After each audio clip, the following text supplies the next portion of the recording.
Hello everybody, welcome to Wide Family Farm. We are going to can tomato juice, but this is I know we already had a video once already of us doing tomato juice, but we are doing it a little bit different this time. I got this wonderful 22 quart roaster oven, and I have like literally a whole freezer full of tomatoes from the summer. So I started this process. I'm going to drop them in hot water, peel them, and then I'm going to come over here and put them in the roaster oven. And I have like some tomatoes and carrots and stuff that I'm gonna throw in there. Basically make a V8 juice. It's great for like chilies and sauces and spaghetti sauces and all different kinds of stuff. So that is exactly what we will be doing here in a minute. Okay, so what I did here is I peeled my carrots. I had a ton of peppers from over the summer, so I put some of those in there, and we are now boiling the tomato and pulling it out, dipping it in cold water, and then taking the skins off, and I'll show you what that looks like. It's not even boiling, to tell you the truth, so it doesn't even take very long because they are frozen. And then what he does is he's pulling it out. Being that they're frozen, I really don't need to put them in the cold water per se, because it cools off real quick, but the skin just peels. See how easy that is? And then we're actually doing kind of a double thing here. I'm going to attempt to make tomato paste. So the skins that he is getting, he's putting in here, and then I'm going to dehydrate those skins. So over here I have my roasting pan. It is set at 200, and I already put my peppers and I put my carrots and stuff in there, and I'm just basically going to let this roast for a long while it gets all together. It'll get all together in there and create me a really nice juice and sauce. So that's the plan. These were some of our tomatoes here, and then these were some of our tomatoes here. So we got a lot going on. As this process keeps going, I will give you like step by step. This is my first time doing it in a roaster pan. Last year we did it on an open fire outside, and that was okay. But the only thing is you have to really watch. You really have to watch your open flame, because you can burn the bottom and then you can ruin your whole batch of tomato sauce and it'll taste burnt. Ours, we noticed it right away, so it wasn't as bad. And when you made chili and stuff out of it, you couldn't taste it at all, so it wasn't that big of a deal. Okay. I didn't have a huge onion crop. Otherwise I probably would have had tons of frozen onions to do this with. I also didn't have a really big carrot crop, so I bought organic carrots, and then we bought these onions. I'm going to peel these, and then I'm also going to throw them in this batch. Now, the reason why we are doing the peppers, the onions, and the carrots and everything together, it's how my mom always used to can. So that's another reason. That's why we got that idea. But when she used to can, she actually put the stuff in her oven and then pulled it out, then collected the juice. But since I got this really awesome roaster pan, this is like putting it in your oven. So we're doing it this way. Okay, so I also cut up some onions and I put them in there as well. I didn't put as many onions in there. My husband doesn't really like onions that much, and they can be really strong. So I don't want that to overpower any sauce or juice or anything that I want to make out of that. So I maybe did like a half a bag. So let's take a closer look. This is what it looks like so far. And yeah, we have all different kinds of tomatoes in there. Cherokee purple, and those are Amish paste. So that's why you see some of the tomatoes have green on them. It's because some of our tomato varieties actually still have green on them when they're ripe. Yep. Okay guys, so what I did here is I took all the water out of my roaster oven here, all like the tomato watery stuff, and I placed them in jars, compressing all the tomatoes and everything I have and cooking it down so I can make sauce. So let me show you exactly what I have going on. This is the 2 jars that I got out of it. And then this is what it looks like all cooked down. And then we got to add more tomatoes to it. I cranked up the heat to it as well. So it's at 300. So that way it, you know, could cook down a little faster. Okay, so we have, in the process, this has been a very long process, but in the process of actually getting all of the tomatoes to cook down, we have drained off this tomato juice. So let me go ahead and show you what we got. So this is what we got. Some of it is already separated. That's okay. We're putting this in the fridge for tomorrow. And then we're actually going to can it. But some of it actually looks really good. So I'm super excited about that. Now, this is all the tomato sauce and all the tomato stuff. So I just been slowly taking off the water and stuff from that. I got peppers and carrots and onions and tomatoes and stuff in there, so. Okay guys, so I let this go all night. This is the next day. I'm gonna lift this lid. It's really hot. Ooh. That's why we have water all down the front. And this is what I got so far. That's gonna make an awesome sauce and juice. You can see the water still in there. So we're gonna separate today, and I'm also gonna can. So we're gonna do that. Okay, so I'm running into my second day of canning. I'm trying not to get too stressed out because I got a lot going on besides just canning. I have to take care of my son as well. So this is what I got going on right now. Let me flip the camera. I am currently straining my juice. And pardon my mess here, but I'm straining my juice. I do have a KitchenAid strainer, and that probably would have been easier, but this is a process. So what I have left over, I'm putting in my blender. I'm gonna blend it up. This is how low it is. This is nothing but sauce right here, so I'm really excited about that. Once I get most of the water strained out of here, I am going to cook it down, blend it, and then cook it down, and then this stuff will be ready to can as sauce. Okay, so I just blended it up, and I'm kind of giddy because I'm super excited about how it turned out. Look at that.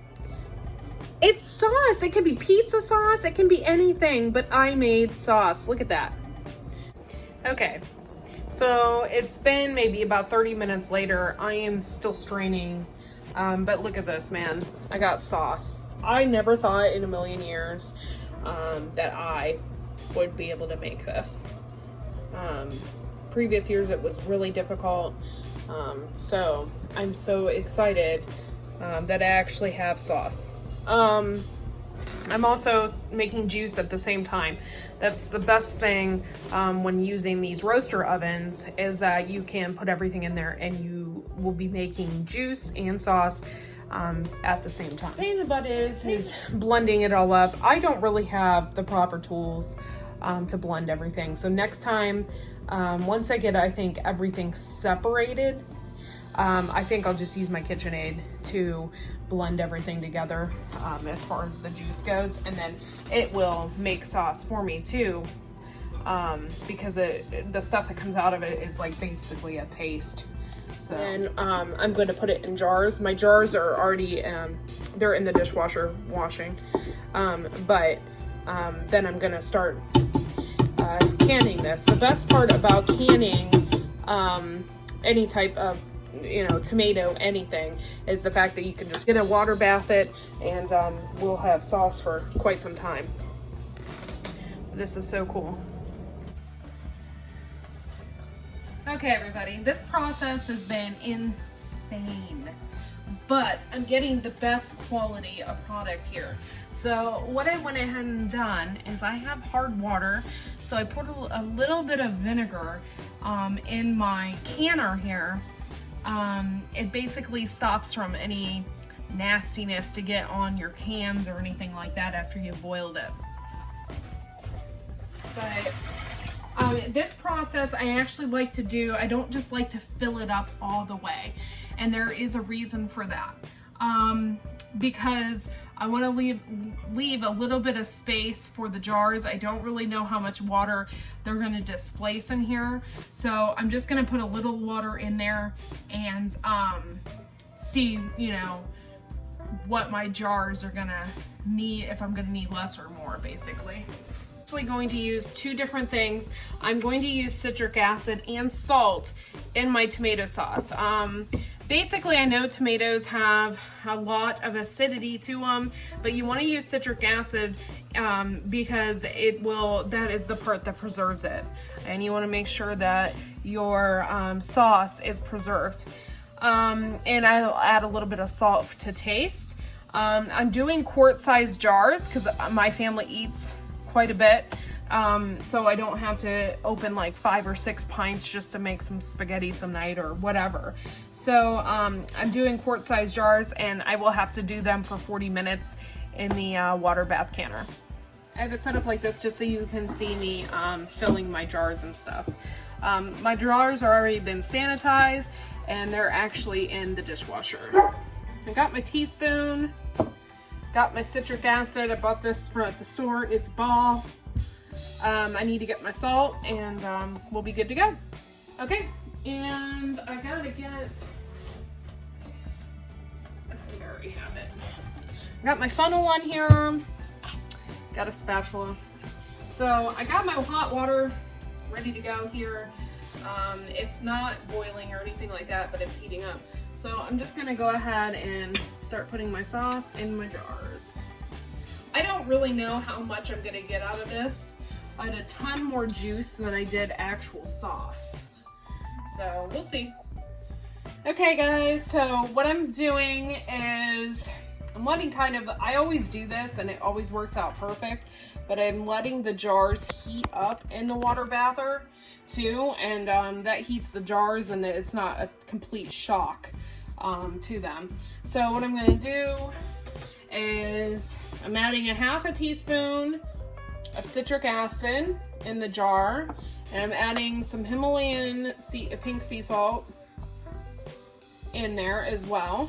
That is a full tablespoon or teaspoon, and then the citric acid is the half.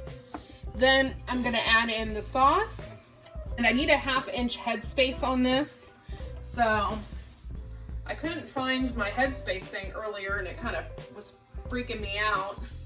But the first ring is a full inch, and then the second ring on your mason jar is a ½ inch. So if you ever don't have your headspace measurer, you can always use that.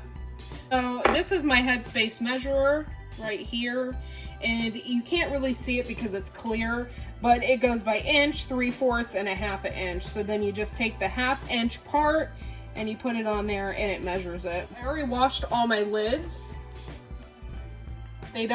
Ball does not require you to boil your lids, so you don't have to do that anymore.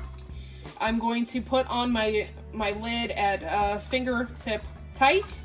So just so, you know, tight enough, but not extra, like you don't want to crank down on it.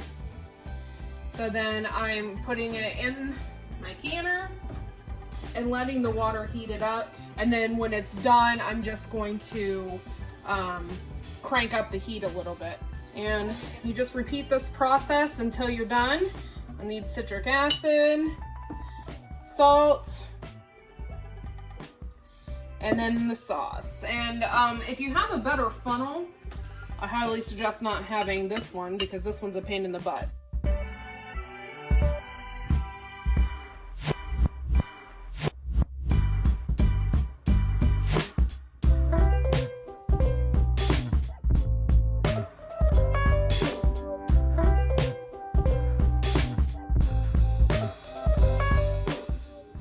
Yeah, I'm good. And then what you really want to do is, I have a towel and I'm taking it, it's a clean towel, and I take a little vinegar and I clean up the edges just in case anything you put on the top stops the seal, because yeah, you want to make sure you have a clean surface for that to adhere to. I am working with extremely old Atlas mason jars. It's pretty cool. I bought these at a flea market. I got them for 10 bucks and I got boxes full of them. So sometimes you can find the good deals. I'm going to go ahead and put the lid on and then do my ring at fingertip tight. Do not crank on it. I'm going to go ahead and put it in here. Now this water is not extremely hot, but it's warm enough and it's just going to warm up. Now, I don't know if you guys noticed this, but when you put water in here, at first I thought I was going to have to add more water, but I'm definitely not going to have to add more water. I add 2 more jars in this and the water's just going to rise even further. Okay, so I believe the process has started. So I'm going to lift this up and see. It's almost there. I wouldn't say it's a hard boil. I'm going to wait just a few more minutes.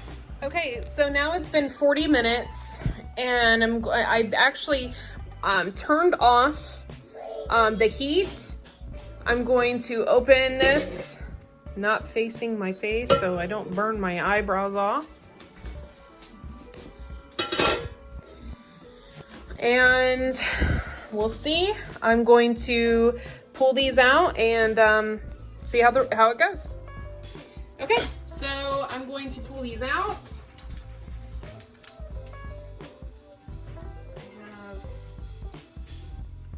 I have a cloth set down. You do not want these to sit on a cold countertop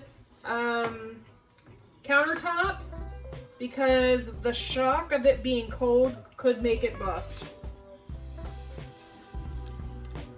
And do not tip these in any way either. Let the hot water stay on the top until you're done.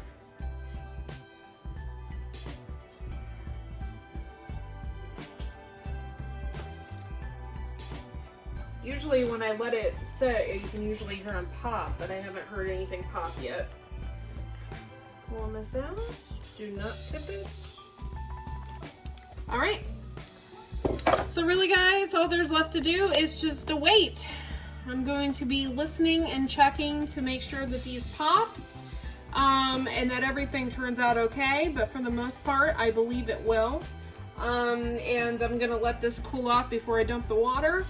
And yeah, so thanks for watching guys, and thanks for going through this really grueling process. It's been like 2 days and I condensed this into like a 16-minute video. Make sure to hit the subscribe button if you haven't already did so, and make sure to like and leave your comments below, and we will see you next video. Have a good one guys.